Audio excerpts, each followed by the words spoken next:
So in week 6, we talked about a problem, and I looked at some of the things that got turned in, and I want to go over and take a look at this really quickly. So there's a lot of materials in here. So I have a sample that's very, very similar to the problem that hopefully you looked at. So this comes straight out of your book, this one. So it's number 14 in your book at the very end of chapter 6. So calculate the early start, early finish, late start, late finish times. And it actually gives you then, I give you kind of a solution so you can see what a spreadsheet would look like. And I say, all right, this is how you can calculate that. And then when you put in different times, you can actually put in actual finish. And then notice that actual finish starts beginning when we can translate some of that. So what we did for an assignment was we had to calculate this problem here. So we started putting in boxes, and we started inputting activities, and we started putting in information about it.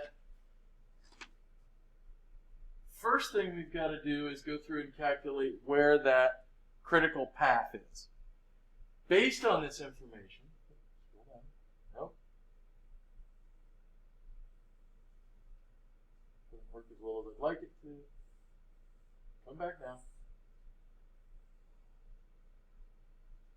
So when we look at a problem like this, they've got in the left corner, that's the task number, and on the right corner is that duration. And I know it's a little harder to see from back here, but when you look at a problem like this, and you guys can look at this in the book or elsewhere, that gives us some information about those activities. And we can start to calculate then which path is going to be a critical path.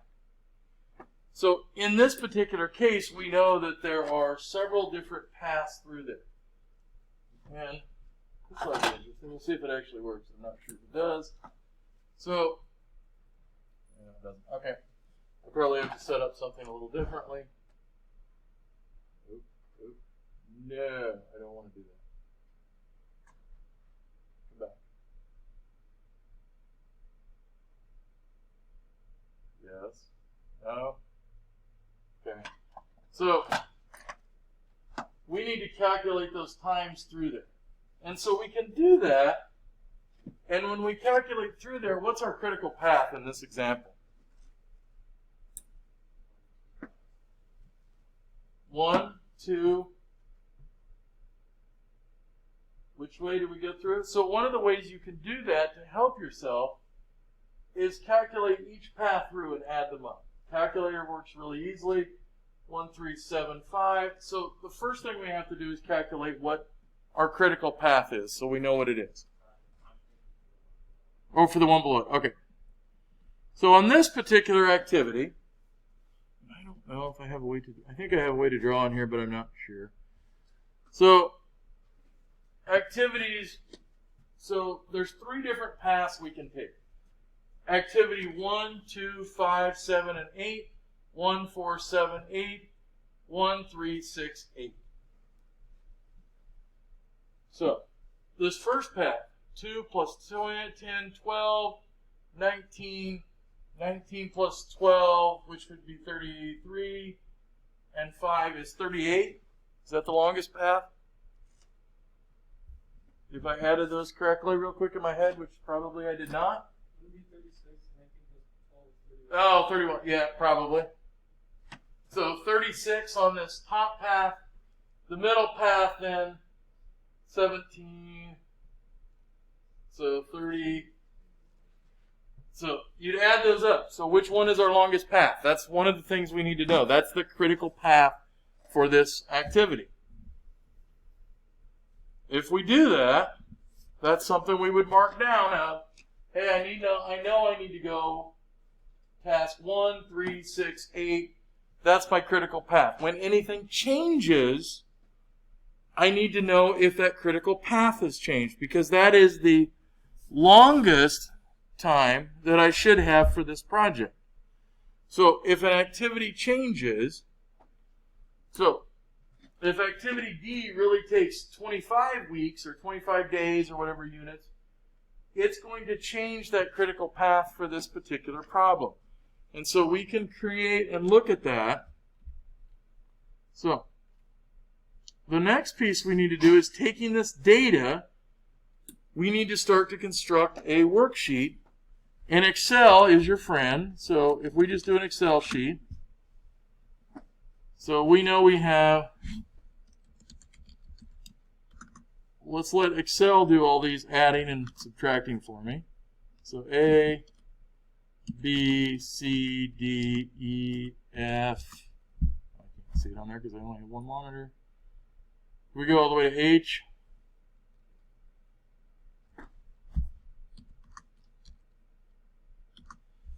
And we can then put in their activity length. And so, let's see, it's 2, 10. Is it 8? 8, 15, 7, 20, 12, and 5. So now we can start to calculate then. So that's our ED, or estimated duration. Now we can do our early start, early finish, late start, late finish, and we can even get our slack. So when we start out this, we know that we're starting at time 0.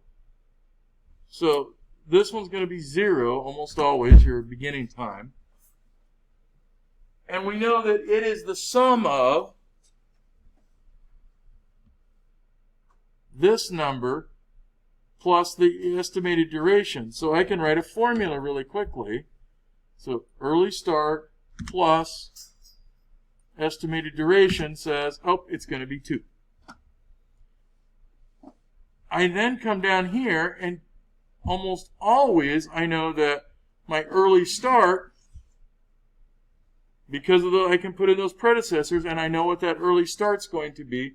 So in this case, I have to look at those predecessors. Is anything going to change an early start of 2? No. And I can actually just copy this same formula down to make life easy.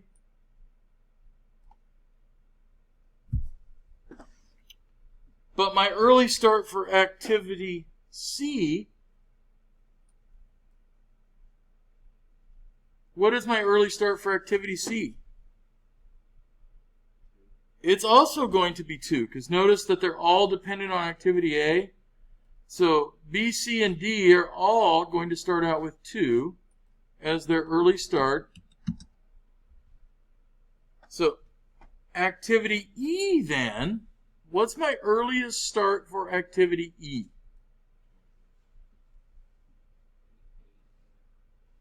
So early start for E, let me see if I can get this out of the way enough to see it. So if I come through here, I'm at 0 plus 2, so I'm at the early finish of activity A. Early finish of activity B then is 12, which makes my early start for activity E 12. Because I have to do them in the order. So that's what I saw when some people turned things in. It was a little confusing, and they didn't put down like activity E has to start when activity B ends. Activity G is kind of a little trickier. So activity, let me see if I can scroll this up a little bit and the other one down. All right, come up, put my sheet here. So when I look at activity G, I really have 2 choices. So activity G can't start until both E and D are done. So I come down here and I go D and E, where's their finish? So I have to look at what happened before that to find out what's going to happen now. So activity G, so G here in our activity list can't start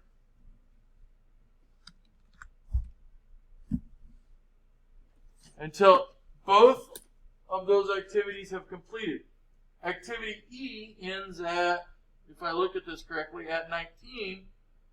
Activity D ends at 17. So which number do I have to use?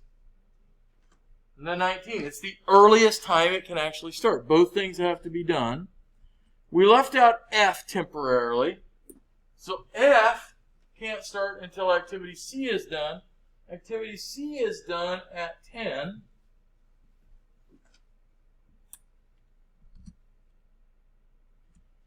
And then we only have activity H. And activity H can't commence until activity G and activity F are both done.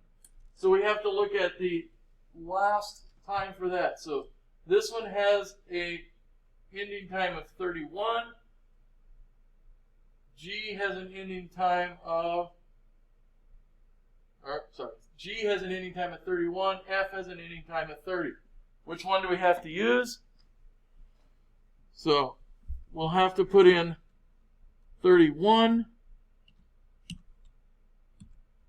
which gives us that total time. So our project all the way through, 36 weeks.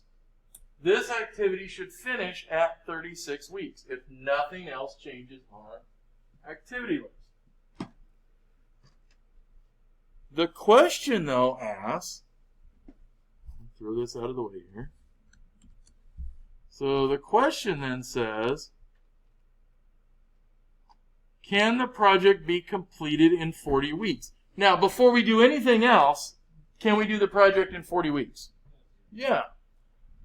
But we put in that 40 weeks and we can start to see what happens if we work our way backwards.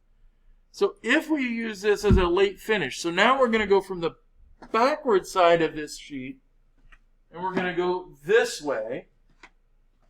So if I put in 40 for the late finish on activity H, or this activity right here. So now I put in 40, and I know that that activity is how many units long? Well, it's already over there, so I can actually say this is equal to this minus my duration, because that duration didn't change anywhere. And so now we can go back up and we can say, all right, well, if we did that for H, now we can do that for activity G. And activity G has a duration, so we know that it can't start until the activity before it's done. So, hey, it's 35, and we use that same formula. We just move it up here. And it can't start. Oops, well, move it this way. Come down.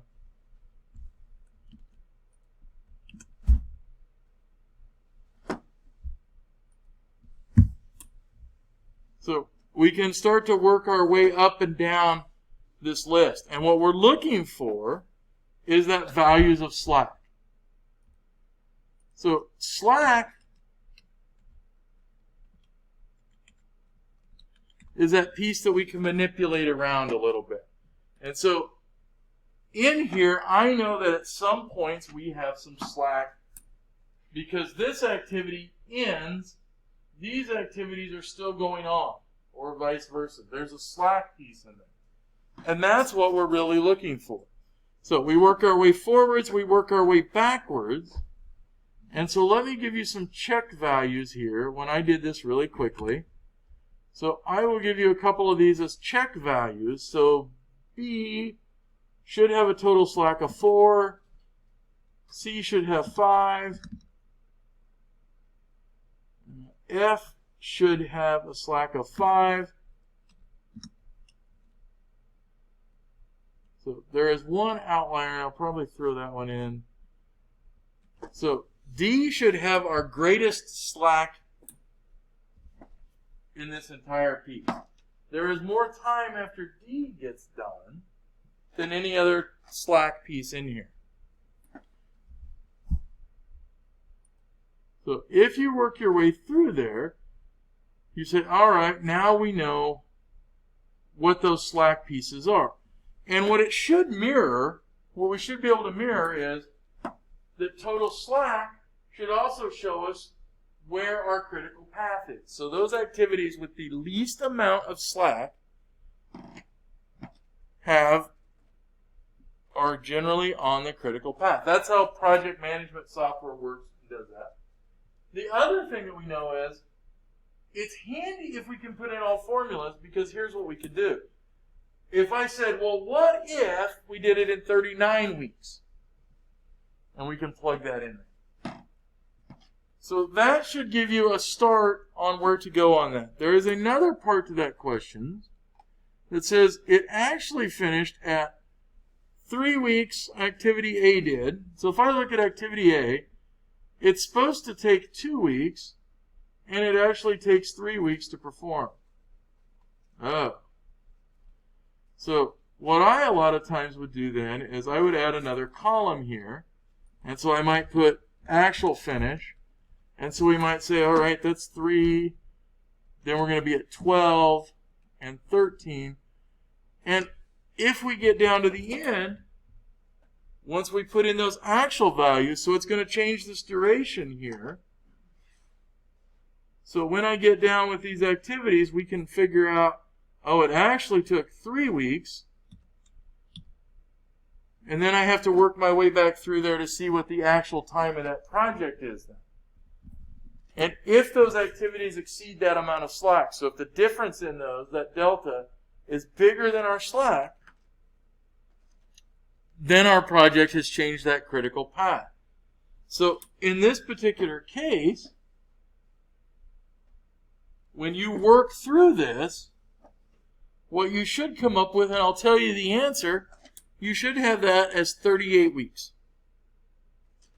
So the total time on that project. So we'll give you the answer, but I need you to be able to work through that to come up with that 38 weeks. So the end result, by those changing it a little bit, we go from 36 to 38 weeks.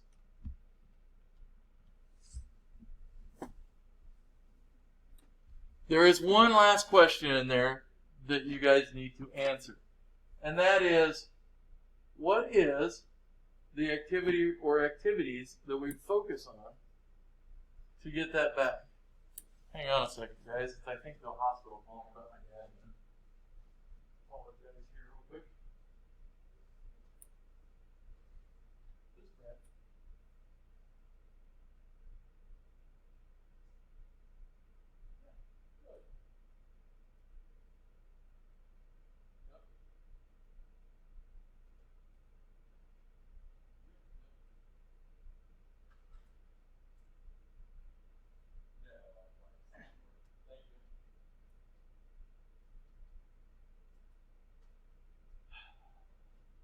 Or, as is more likely to call back, it's wanting to make sure they have the billing stuff for Medicare. And that I've approved it. Yay. Alright. So, 36 weeks to 38. What do we need to focus on? Which activities would get us back on schedule?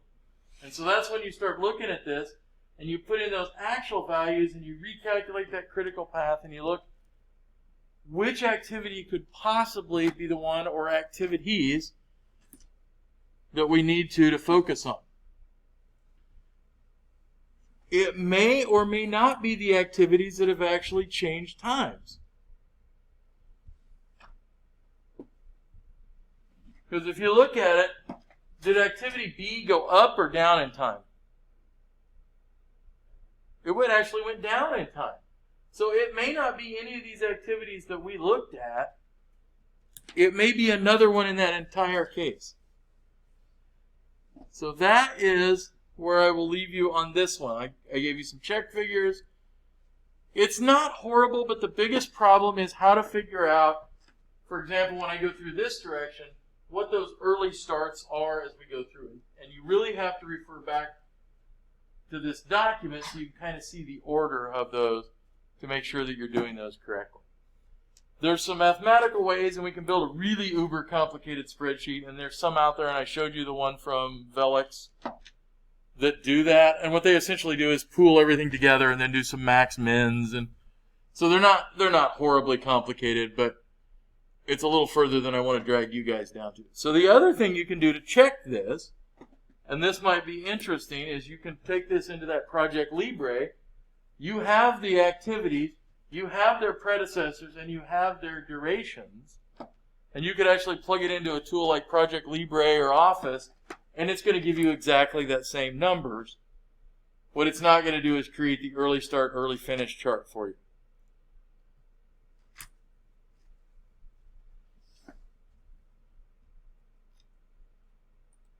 So, as a group, and we'll give you some times to kind of socially distance and cluster here in a little bit and work on that and come through there. You could actually do this all by hand. What you turn in really needs to be on a spreadsheet so it looks nice and neat. But you guys could actually do this one by hand, sitting around in class. Yes, ma'am? I already submitted it. I don't need resubmission. Did you resubmit yours? No, do you want me to? Yes, please. Okay. Yeah, I think I cleared all of them out, quite honestly, really quickly, so we could do this and kind of give you guys some pointers. Because I wanted to do this in class, kind of go through this, at least some of this, and then I ended up having to run away. So my main thing in running away is making sure that they can get billed, is apparently what I'm seeing here. Only one person in your group in there. Just make sure at the top of it you tell me who's in your group. And if you have somebody in your group that doesn't work, I will email the people that are missing, and I'll probably throw them together and let them do it by themselves based on this video. How about that? And they should be able to get to the same spot. Oh. All right. So the other assignment we had, so we ran through risk management really quickly. And I've had a couple people already turn in this assignment for risk management. So there is this matrix, there is a files that you can use, and then there's actually the submission piece here. I set it as a group activity. Do you guys want to change your groups up, or do we want to keep your original group on there? I'm going to, based on some of the groups, I'm kind of waffling. I'll let you guys kind of decide that. Do you guys want to split your 4 and 4 group today to work on that also, or is your original group actually doing anything on it? You haven't done anything. Okay. Let's split it, because what I think is going to happen, and I think some of these groups, the way they've evolved, unfortunately, is there's one person doing the work in a group. Right, like that.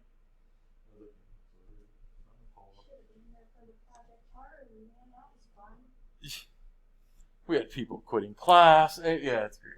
So we'll put you guys, so again on this, that will be a single assignment, so one of you will have to turn that in. Just make sure your names are on the top of it. So it's that document here, this charter, that